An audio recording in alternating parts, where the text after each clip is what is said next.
لا يقال أن هؤلاء فيهم علماء وفيهم، نعم فيهم علماء، ولكنهم علماء ضلال، لم يستفيدوا من علمهم.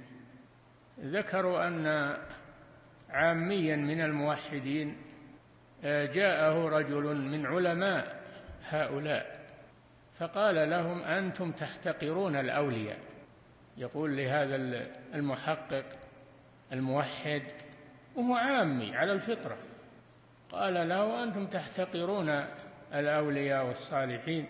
ليه نحتقرهم؟ لأنكم لا تطلبون منهم وتدعونهم. والله جل وعلا قال: ولا تحسبن الذين قتلوا في سبيل الله أمواتا بل أحياء عند ربهم يرزقون.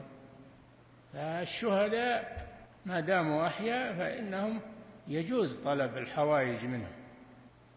فقال له العامي: هل الله جل وعلا قال يرزقون أو يرزقون؟ قال: لا، بل قال يرزقون. قال: إذن أنا أسأل الذي رزقهم أن يرزقني ولا أسألهم هم، دل على أنهم فقراء يرزقون بحاجة إلى من يرزقهم. فخصمه العامي. ولهذا يقول الشيخ في كتاب كشف الشبهات، يقول: والعامي من الموحدين يخصم 1000 من علماء هؤلاء.